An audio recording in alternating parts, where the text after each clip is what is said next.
Bon, on était là pour les couleurs globales, hyper intéressant dans Illustrator et encore plus dans InDesign. Parce qu'InDesign, sur tout un document, vous allez pouvoir télécommander en modifiant les couleurs dans le nuancier. Donc là, aucun objet n'est sélectionné. Je clique à côté avec la flèche noire. Et si vous double-cliquez sur une couleur globale du nuancier, vous avez, dans la boîte qui s'ouvre, une case aperçue qu'on peut cocher ou pas, et vous modifiez, et vous faites des tests. Donc, pas d'obligation d'avoir dès le départ la bonne couleur, on peut tester. Voilà. Et on va double-cliquer sur l'autre. Voilà. Donc là, il n'y a pas beaucoup d'objets, mais imaginez que vous en avez plein, ça va marcher.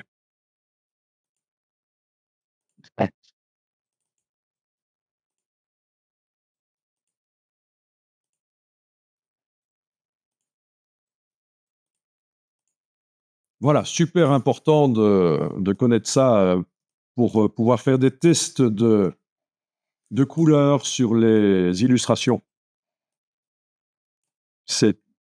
Il y a d'autres méthodes pour changer les couleurs, mais en voilà une.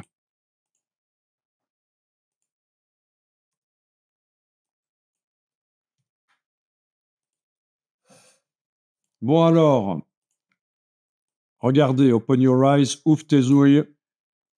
Je fais un design ici avec des couleurs que je choisis dans le nuancier. OK? C'est pas des couleurs globales. Donc, on imagine, j'ai passé beaucoup de temps à faire le design et j'ai passé peut-être voilà, 10 minutes, 30 minutes en utilisant des couleurs qui étaient dans le nuancier. Donc, ce sont des couleurs qui ne sont pas globales. OK? Donc, on pourrait se dire, ben, il suffit de les transformer en globales. Par exemple, celle-là, elle est où? C'est celle qui est encadrée ici. Si je double-clique sur elle, il faudrait que je le fasse avec plus de formes. Pour la démo, ce serait mieux, parce qu'avec une seule forme, ça ne va pas le faire. Voilà. OK, on va faire comme ça. On imagine que c'est le design. OK. Donc, celle-là. Si je double-clique sur elle et que je coche global, OK, elle est globale maintenant. Donc, je peux me dire, je vais double-cliquer sur elle à n'importe quel moment, même en n'ayant rien sélectionné, hein, et je vais pouvoir télécommander par le nuancier avec la case aperçue. Ben, sauf que ça ne marche que sur la forme qui était sélectionnée quand j'ai double-cliqué sur la globale. Vous voyez que les autres brins chez moi ne se sélectionnent pas, ne se modifient pas, on est d'accord. Ah ouais. Donc, quand on a une illustration avec plein de formes, c'est pas une solution. Ah non. Et donc, la solution, je vais mettre ça de côté, c'est ceci. Quand vous avez une illustration qui a été faite avec des couleurs non globales, c'est de sélectionner toute l'illustration et de demander dans le menu de la palette nuancier d'ajouter les couleurs sélectionnées. Et là, les couleurs sont ajoutées. Et en n'ayant rien qui est sélectionné, je vais pouvoir les modifier l'une ou l'autre des couleurs. Est-ce elles ont été ajoutées où? Il y a une des rouges là. Oui, c'est ça, rouge, celle-là. Voilà. Je peux aller modifier toute l'illustration, mais parfois juste subtilement un peu modifier, hein. Voilà. Donc, On fait ajouter. les nuances, les couleurs sélectionnées, en fait, voilà. Et ça, c'est super génial de pouvoir, comme ça, dire que je veux pouvoir modifier les couleurs d'une illustration par le nuancier. Faire des tests. Si je veux faire différents tests, il vaut mieux faire ça dans différents documents parce que forcément, les couleurs, elles sont dans le nuancier.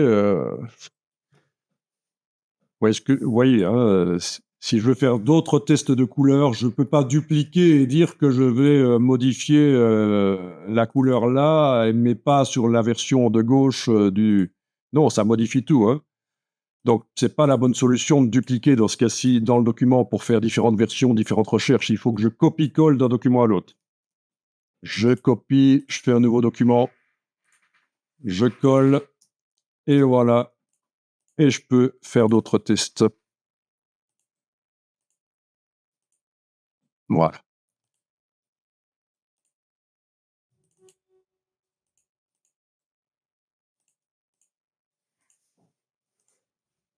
Ok. Ça a été chez vous? Vous avez pu voir que les couleurs se sont ajoutées et qu'elles elles sont devenues globales, en fait, hein. Je vais prendre ça pour un oui. Oui. Ok.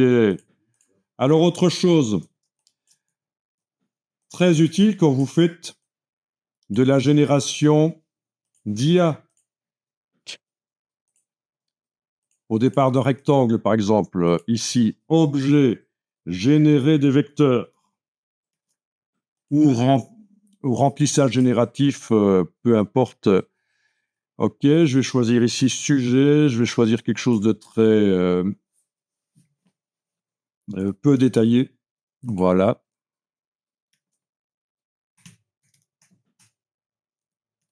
Ok, voyons un peu ce qu'il va nous faire. J'ai pas pris de référence stylistique ici, donc c'est forcément, ça va être basique comme génération de vecteurs.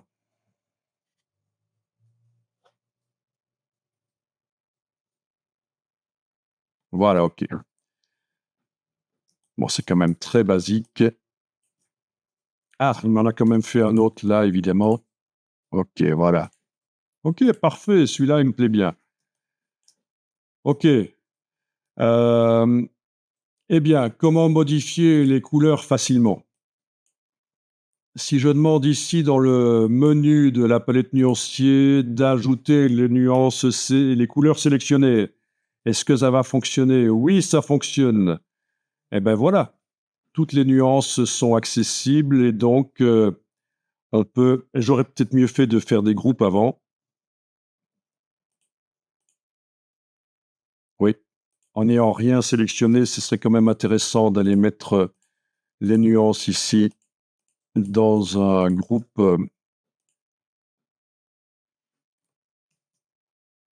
Sinon, ça devient le boxon.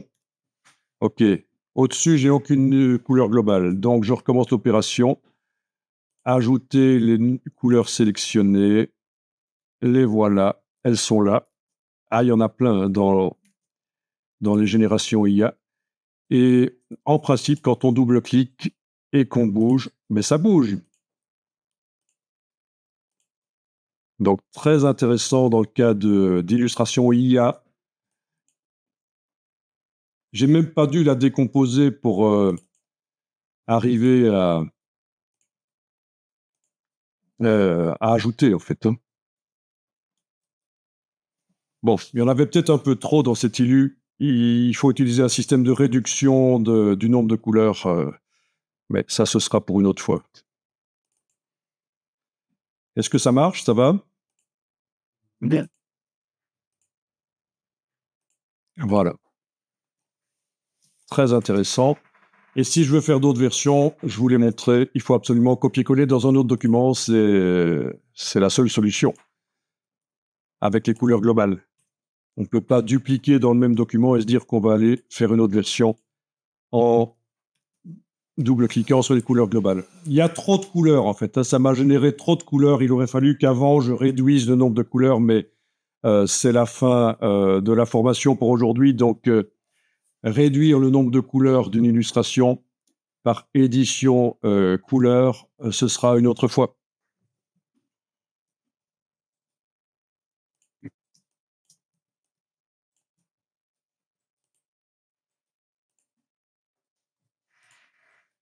Pour celle-ci qui est plus simple, ça marcherait. Ajouter les couleurs sélectionnées. C'est celle-là. J'en fais un groupe. Voilà. Et je vais aller double-cliquer. Oui, quand il n'y a que 5 couleurs comme ça, c'est quand même plus facile.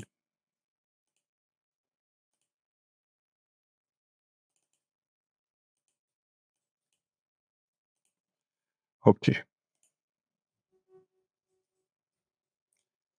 Bon, ben on termine là pour aujourd'hui. Donc vous gardez ce que vous avez fait comme d'habitude.